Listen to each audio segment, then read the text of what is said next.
Olá, os que estão entrando, sejam bem-vindos. Hoje, nossa live, nós vamos falar de um tema super importante, que é depressão, né?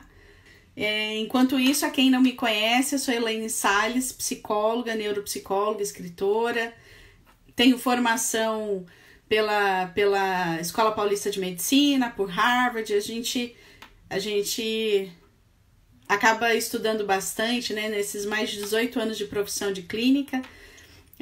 O importante é sempre propiciar o melhor e fazer o melhor na nossa profissão, né? Então, hoje nós vamos conversar, vai ser esse bate-papo muito bom, acredito eu, com um profissional sensacional, que é o Dr. Luiz Guilherme Labinas, né? Ele é médico, psiquiatra, super certificado, psiquiatra pela Unicamp, médico pela FAMEMA, tem certificação em transtornos depressivos refratários pela Universidade de Harvard também, certificação em tratamento de depressão pela Universidade de Siena e é pós-graduando em transtorno do espectro autista pela Children Behavior Institute of Miami. Olá. Olá, Oi. doutor. Oi, Guilherme. Tudo bem? Tudo bem, Tudo bem? Elaine? Seja bem-vindo. Muito obrigado, muito obrigado. Hoje nós vamos falar de um tema bastante importante e delicado dos transtornos mentais, né? Sim, sem dúvida. Mas antes, eu lhe apresentei, falei um pouquinho do seu vasto currículo, Obrigado. da sua experiência, né? Você também é CEO pelo Instituto Labinas, né? E, Eu queria que você falasse um pouquinho, tem mais alguma coisa que você gostaria de complementar? não, na verdade, o Instituto Labinas, de fato, a ideia, quando eu criei, era que eu conseguisse fazer três pontes, né? Um setor educacional, e é isso que a gente está fazendo hoje, é a gente educando, orientando, ensinando as pessoas. Então, essa parte educacional, uma parte de trabalho clínico mesmo, atendimento psiquiátrico, a gente tem também uma parte de nutrição, psicologia, e, finalmente, a parte mais de trabalhos voluntários, tal, que a gente também tenta fazer como um instituto para tentar ajudar as pessoas que, de certa forma, também precisam de ajuda e não tem muitas vezes condição para viver, assim, de uma maneira que a gente julga saudável, né? Muito bem. Sobre a sua formação, você está fazendo pós-graduação pelo Instituto Behavior E, Therapy? Que e bacana! é bacana, eu gosto muito dessa área, transtorno espectro autista, atendo muitas pessoas com esse transtorno, né? São vertentes que eu gosto. A parte de depressão, onde eu foquei bastante em depressão refratária, transtorno afetivo bipolar, acabei nem colocando aí, mas transtorno afetivo bipolar é uma área que eu gosto bastante, as depressões refratárias e também o espectro do autismo, né? Então, são grandes paixões que eu tenho. Então, escolhemos bem o tema, né? Eu acho que para mim, é um tema que eu amo. Adoro falar sobre esse tema muito interessante, né? Sim, sim. Doutor, vamos começar então Vamos, claro, vamos começar. definindo primeiro o que é depressão. Sim, sem dúvida. Aliás, não só o que é depressão, mas como a depressão se insere no Brasil hoje, né? Dados da Organização Mundial da Saúde fala que o Brasil, nesse momento, tem 5,8% da população com quadro depressivo, o que dá mais ou menos 10 milhões de pessoas, né? De fato, o que é a depressão? A depressão é quando, na maior parte do tempo, na maior parte dos dias, por pelo menos 2 semanas, a pessoa começa a sentir tristeza, desânimo, perda do interesse no prazer nas coisas que ela gosta, nas atividades do dia a dia, angústia, sentimentos de menos-valia, de incapacidade, de culpa. É muito comum a culpa na depressão, né? Eu não tenho, minha vida é perfeita, eu tenho tudo para estar bem, eu não estou bem, e eu faço mal para minha família. Então, sentimentos de culpa são muito comuns. Além da culpa, a pessoa pode ter pensamentos de morte, se eu morresse, se Deus me levasse também, é comum. E aí, toda a consequência, que muitas vezes a depressão cursa com dor, com desconfortos, às vezes cursa com ansiedade, mas de modo geral é isso, é a perda no prazer e no interesse das coisas, ou a tristeza, associado à alteração no apetite, alteração no sono, alteração, culpa, indecisão, entre outros sintomas. E como Muita coisa. se faz? E como assim, tem uma questão que às vezes a gente, na clínica, né, assim, tanto para avaliação neuropsicológica quanto para clínica psicológica, que eu recebo, e eu acredito também com os profissionais, né, que fazem parte do Instituto Labinas, a gente percebe muitas vezes as pessoas relatando uma tristeza que é questionável se é depressão. Qual que é a diferença entre tristeza e depressão? Excelente pergunta. Na verdade, a tristeza é um sentimento inerente a qualquer pessoa. Você pode ser reativa, né? Se teve algum evento que te deixou triste, ou pode ser às vezes uma tristeza num dia que você não acorda tão bem. Só que ela é pontual. A tristeza, não, ela pode até vir com alteração do sono, alteração do apetite, uma angústia, mas ela é autolimitada.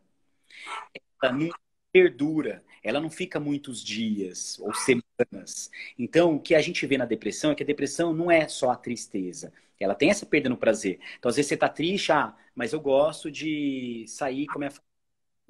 E isso a pessoa ainda mantém. Tá triste, mas ela tem o prazer. Depressão não. Depressão é um conjunto de sinais e sintomas. Ela cursa com muitas outras coisas que não só a tristeza e mais. Ela fica na maior parte do tempo, na maior parte dos dias, por mais que 2 semanas, trazendo prejuízo funcional para a pessoa, prejuízo social, sofrimento significativo. Entendeu? Então, ela é um monte de coisa. Eu costumo separar até a depressão em sintomas cognitivos, indecisão, culpa, sintomas fisiológicos, alteração no apetite, alteração no sono, e os sintomas emocionais, tristeza, angústia, desânimo. A tristeza é uma parte disso tudo, né? Então, gente, olha só, olha que informação importante, né? Quando um dia ou outro que se acorda triste, né, por algum evento, até por conta desse momento que nós estamos passando, não significa que está entrando em depressão, né, doutor? Sem dúvida. Pode ser um sinal. Então, essa diferença é muito interessante. Sem E dúvida. muito importante, porque a gente ouve falar, eu acho que eu estou em depressão, né? E muitas vezes tem um evento que tem acontecido, uma situação realmente que está trazendo mal-estar e que a pessoa, de forma pontual, está entristecida, né? Depressão anda com ansiedade e estresse? Sem dúvida. A ansiedade é muito comum pessoas com depressão terem sintomas de ansiedade, tá? Então a pessoa, e aí o que são sintomas de ansiedade? Não é necessariamente inquietação, é preocupação, é não conseguir desligar, é irritabilidade, é impaciência, tá? Então é muito comum depressão ter isso. É muito comum os transtornos de ansiedade também virem com sintomas depressivos. Ah, doutor, mas por que que não é depressão ou transtorno de ansiedade? Porque na medicina a gente fala de critérios diagnósticos. E muitas vezes a pessoa tem a depressão, mas não preenche critérios para um quadro de ansiedade. E aí a gente fala que tem sintomas de ansiedade junto. Mas, de qualquer forma, elas andam muito juntas, tá? Inclusive, várias vezes, os sintomas de uma doença e da outra, eles até se interseccionam. E aquele riso depressivo, né? Que a gente ouve muito falar e a gente percebe, né? As pessoas às vezes entendem que quem está depressivo é aquele que efetivamente não toma banho, que está só deitado no sofá. Mas eu dou algumas palestras, né? E as empresas que eu adentro, as instituições, a gente percebe que as pessoas estão trabalhando, mas podem estar depressivas. É isso Sem mesmo? A grande parte é assim. Aquela Tem vários tipos de depressão. O estilo melancólico, que é essa depressão que a pessoa chora, muita tristeza, desânimo, é um tipo comum, mas não é o único. Existe depressão sem tristeza, por exemplo. Lembra que eu falei assim que a depressão é tristeza e ou perda de interesse no prazer das atividades? Os critérios diagnósticos, inclusive, falam que é esses dois, mais 3 critérios diagnósticos de tudo isso, para falar que é depressão. Então, a pessoa pode ter, por exemplo, não tenho vontade de sair com os amigos, não tenho vontade de ir num restaurante, e sinto insônia, sinto cansaço físico, tenho sentimentos de culpa por estar assim, estou muito indeciso, estou esquecido. Ela não tem tristeza, mas ela tem vários outros sintomas depressivos, entendeu? Então, muitas dessas pessoas estão trabalhando, estão sendo produtivas, se culpam achando que não estão sendo o suficiente, muitas vezes estão esquecidas, o rendimento no trabalho às vezes até cai, mas ela não está triste. Ela só está desanimada, sem energia, cansada, sem vontade, entendeu? Não dorme direito, Um né? peito, por exemplo, né? A insônia, tanto a insônia quanto a hipersonia, que a gente fala que é o sono excessivo, ambos são sintomas da depressão. A alteração do apetite, seja para mais, comendo muito, seja para menos, também é sintoma depressivo, por exemplo. E como se faz o diagnóstico, doutor, dentro dessa diversidade que nós temos, né? De fatores do dia a dia, emocionais, encontrar depressivos em plena atividade social, que é o que realmente a gente percebe que é a grande maioria, mas ainda tem aquela ilusão de que o depressivo é aquele que está de chinelinho em casa, né? Exatamente. Como fazer o diagnóstico? O diagnóstico ele é clínico. Então, você está com depressão, ou você sente que você não está bem, você não está dentro do seu normal. Aí você vai a um psiquiatra, e o psiquiatra vai vendo esse conjunto de sinais e sintomas.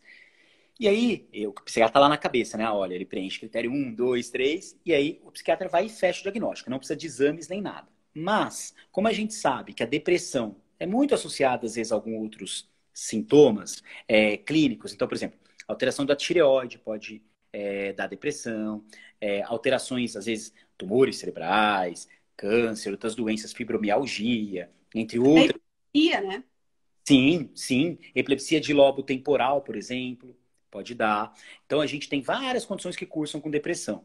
Então, invariavelmente, alguns psiquiatras, ou é necessário que, às vezes, solicite exames gerais para olhar lá e falar assim, olha, tá tudo bem aqui com seus exames, você tá bem, mas você tem depressão. Os exames, de modo geral, são só como associados, assim, são só como exclusão de outras condições clínicas, não para o diagnóstico. O diagnóstico, ele é clínico, é numa consulta médica mesmo. E teve uma perguntinha aqui muito interessante. A pessoa perguntou assim: quando o tratamento de depressão ao longo da vida, com depressão recorrente, ele acaba não funcionando muito bem, né? Eu vou falar exatamente a pergunta, tá Tá, bom? pode falar. Isso pode ter danos permanentes cognitivos? Ela quis dizer numa depressão que vai recorrendo, né? É isso É, que a gente... eu entendi que é numa depressão recorrente que não funciona o tratamento Ah, e os danos são permanentes. perfeito. Então vamos lá. A gente descobre que tem várias formas de depressão. Existe o episódio depressivo. Se você tem um episódio depressivo, você tem 50% de chance de ter um novo episódio ao longo da sua vida, tá? Você teve um segundo episódio, você tem 70% de chance de ter um terceiro episódio. A partir do terceiro episódio, a gente já chamando de transtorno depressivo recorrente, a chance de você ter um novo episódio é de quase 90%. Correto? O que a gente percebe é que essas depressões, elas têm um caráter um pouco diferente. As depressões recorrentes são um pouco diferentes das depressões episódicas, ok? As depressões recorrentes, de modo geral, elas cursam com alguns outros sintomas, como dor, como irritabilidade, como muita crítica. Então, ela tem um perfil um pouquinho diferente. E, de modo geral, o tratamento medicamentoso não é somente com antidepressivos. A gente percebe que essa pessoa tem uma tendência à depressão. Então, muitas vezes, essa pessoa toma um remédio, toma 2 remédios, 3 remédios e vira uma depressão refratária ao tratamento. Então, a gente adiciona, às vezes, um antipsicótico atípico, um estabilizador de humor, que são remédios que potencializam o efeito do antidepressivo e melhoram esses quadros depressivos. Logicamente que não é só remédio, tem outros fatores, tá? Essas depressões recorrentes, inclusive, e que não melhoram, muitas vezes, nós psiquiatras, a gente pensa, será que não é alguma outra coisa? Então, a gente percebe que alguns transtornos bipolares, por exemplo, que nunca fizeram de mania, podem ser depressões recorrentes. E essas depressões recorrentes, alguns estudos indicam que pessoas com Alzheimer, eles pegaram pessoas com Alzheimer e fizeram um apanhado de trás da vida dessa pessoa. E viram que essas pessoas, elas já tinham sintomas depressivos antes de qualquer sintoma cognitivo.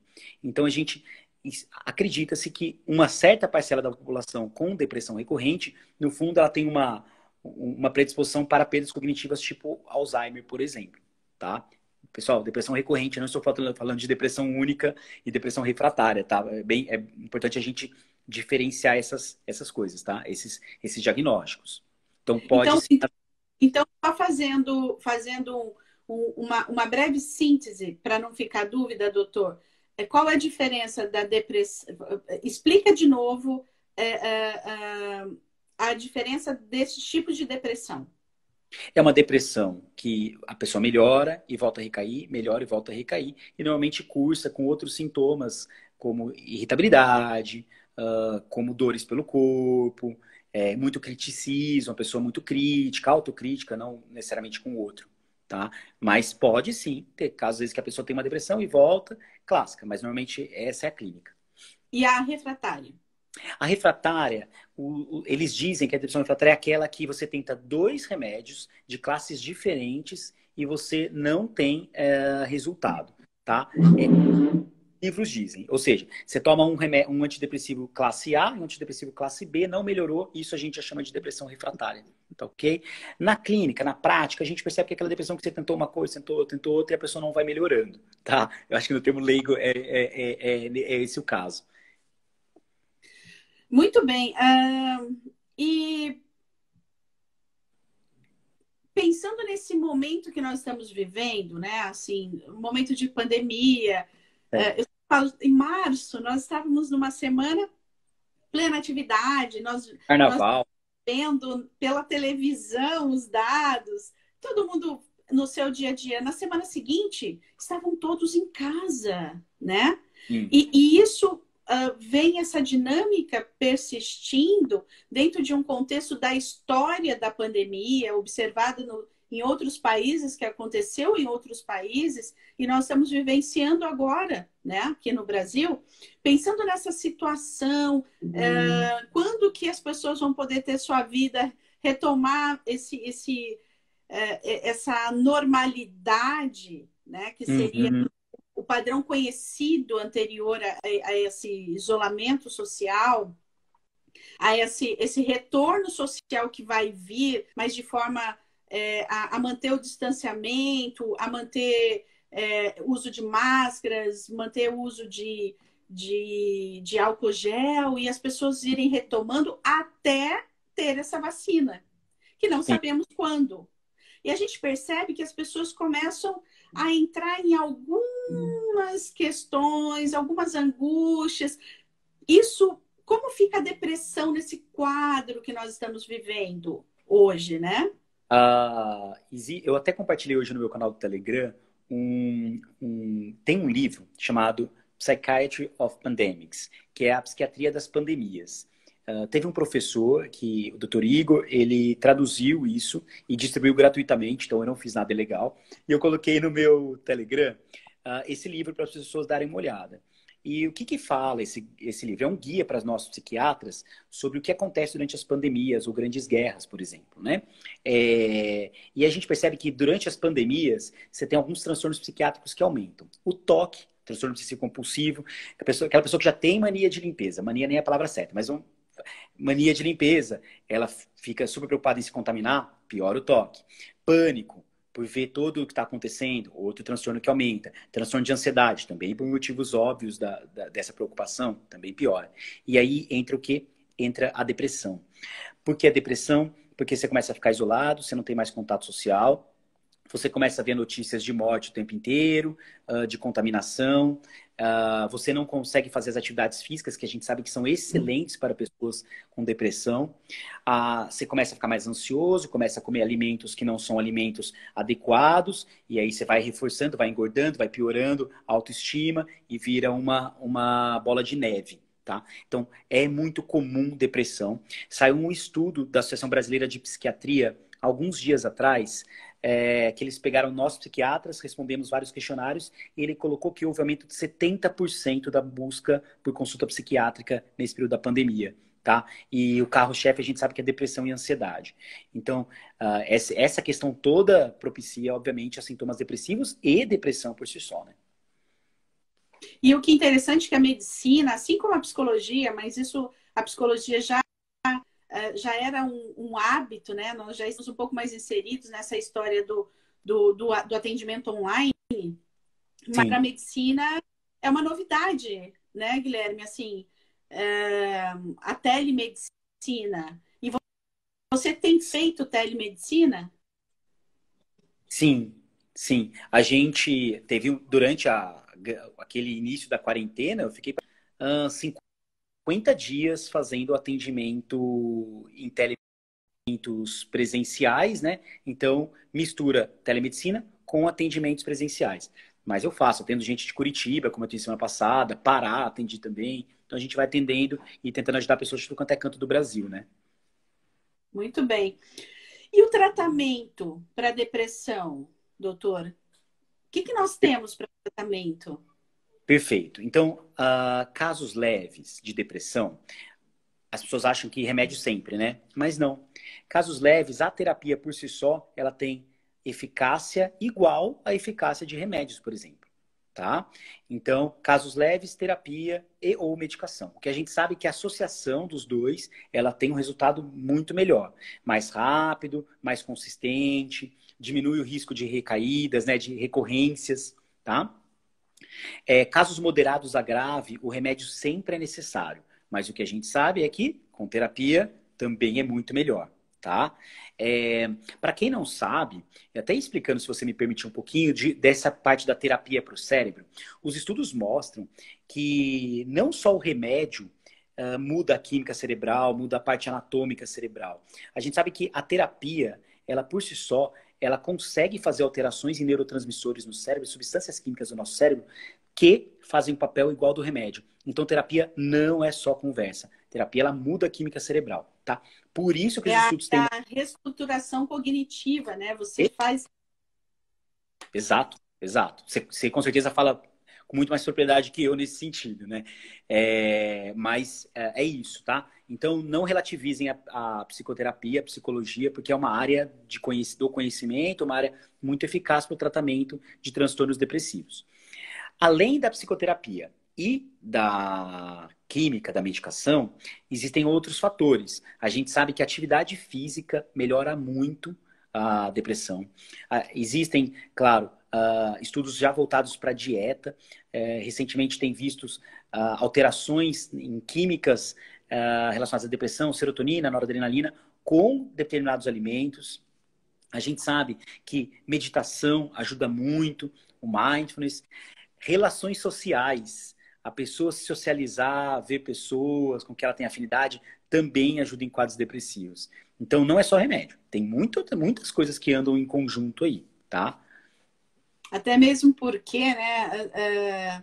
É interessante que eu sou especialista também em medicina comportamental, né? Que tem uma gama de técnicas, né? E na medicina comportamental, uma frase que eu nunca mais esqueci do meu, até que foi o meu orientador de mestrado, né? E eu estudei depressão e ansiedade com meditação no mestrado. Ah, que Então, legal. que tem ganhos, né? Assim, reduz sintomas depressivos. E ele falou uma coisa que eu nunca mais esqueci. Ele dizia assim, que do mesmo jeito que o cérebro ele faz esse movimento, existe uma mudança de neuroquímica através de como nos comportamos positivamente, nós entramos em alguns estados justamente porque nós nos comportamos de forma errônea, com crenças distorcidas, que levam a esse processo da doença, né? Então, é o caminho de mão dupla entre a saúde e a doença. A mente humana, ela é rica pelos dois lados, né? Sem dúvida, sem dúvida. É um equilíbrio, na verdade, né? E quando a gente fala de depressão, teve até uma questão aqui, bastante interessante, mas de difícil resposta. Mas eu vou colocar para ti, né, para que nós possamos discutir um pouquinho. A pessoa disse Tá. assim: quando você pergunta para alguém se ela está bem e ela silencia, o que significa?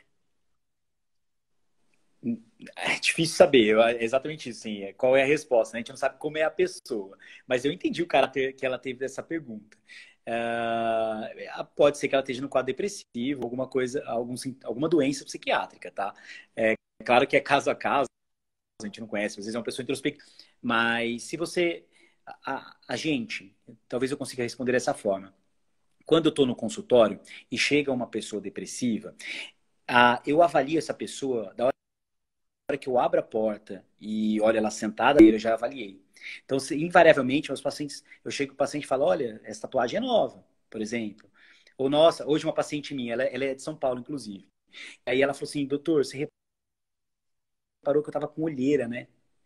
Entende? A gente, psiquiatra, a gente vê nuances relacionadas à expressão não verbal, o rosto, para onde está olhando, porque se você olha para um lado é uma coisa, se você olha para o outro quer dizer uma outra coisa, se essa área é diferente do cérebro.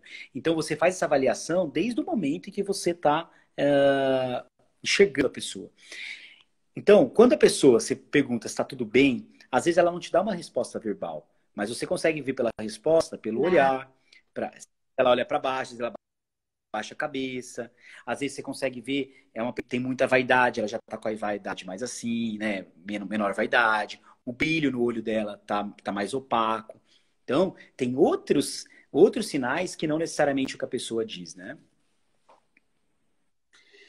é, e que sinais que uma pessoa em casa poderia avaliar como preciso buscar ajuda ou para outros que ele observa em casa, quando observar que precisa ajudar esta pessoa que talvez nem ela vai pedir ajuda naquele instante. Tem muito isso também, né?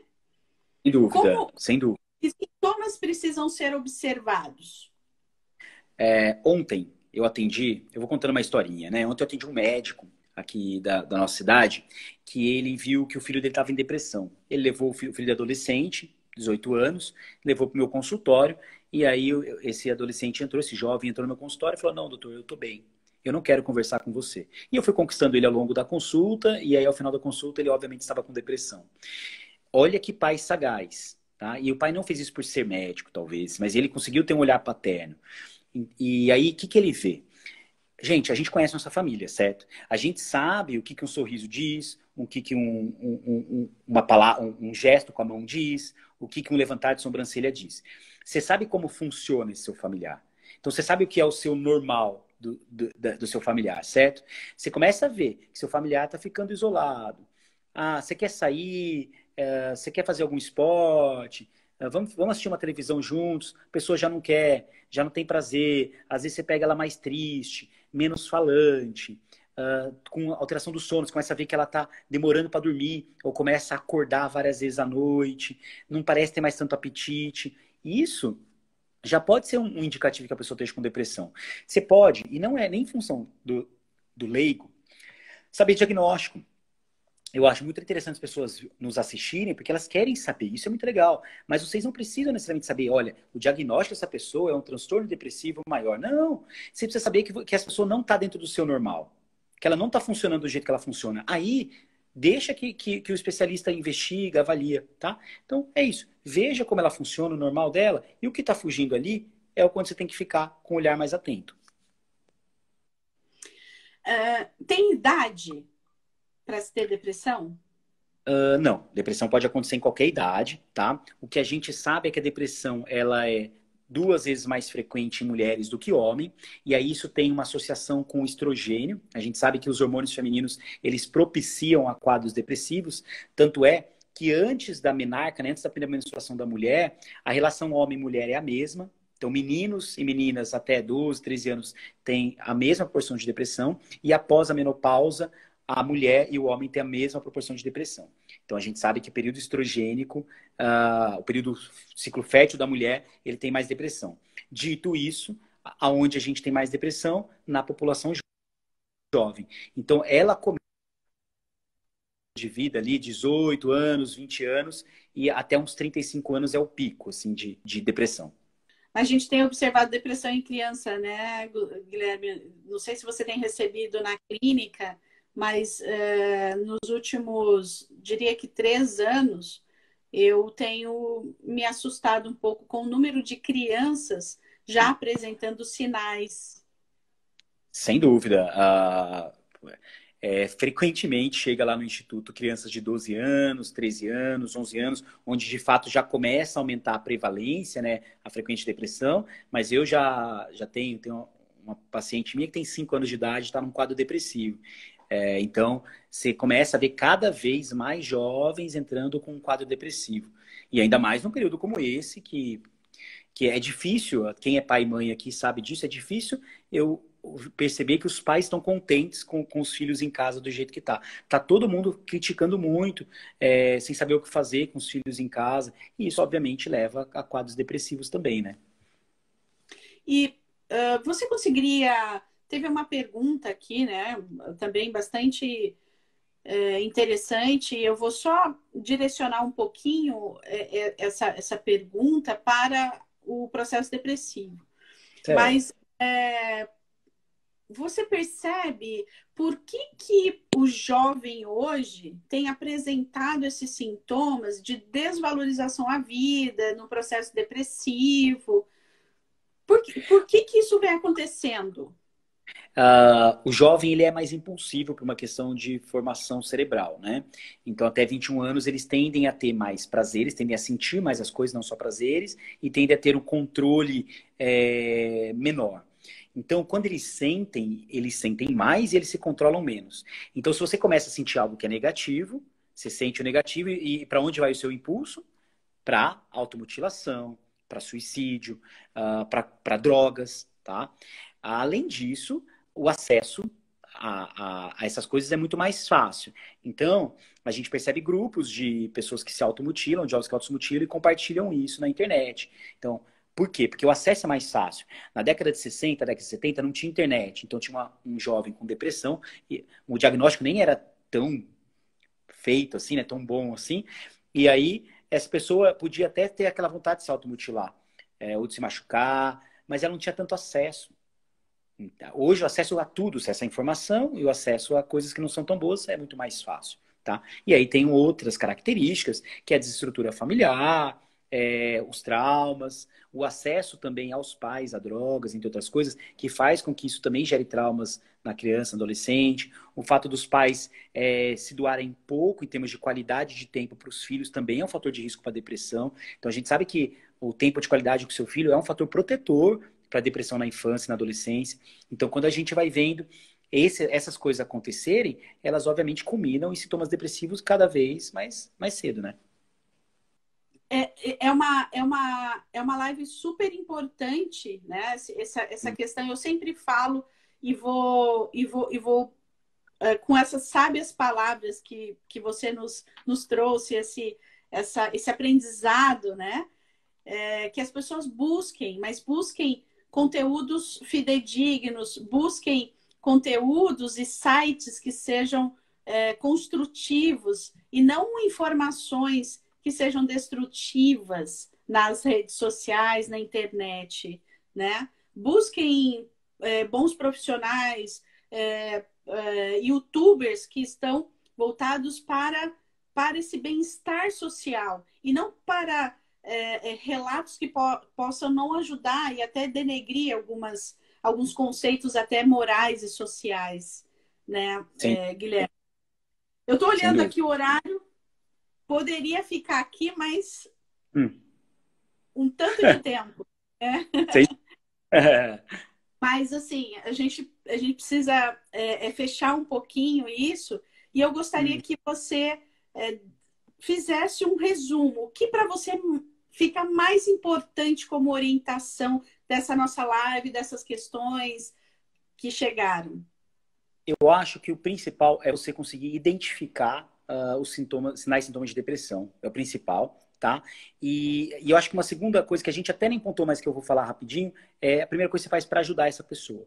Então, Ótimo. é importante que vocês entendam que a depressão é tristeza e ou perda de interesse e prazer nas atividades, associada a outros sinais e sintomas. Alteração do sono, alteração do apetite, indecisão, com pensamentos de morte, morte, sentimento de valia, que a gente fala. Além desses sintomas depressivos, isso tem que se manter por pelo menos umas 2 semanas, para a pessoa não achar que é só uma tristeza. Então, 2 semanas assim, na maior parte do tempo, na maior parte dos dias. Combinado? Legal, identifiquei isso. Doutor, o que eu posso fazer para ajudar? Não critique. Não julgue. Não relativize. Não fala, isso é uma tristezinha, isso é frescura, isso não é nada.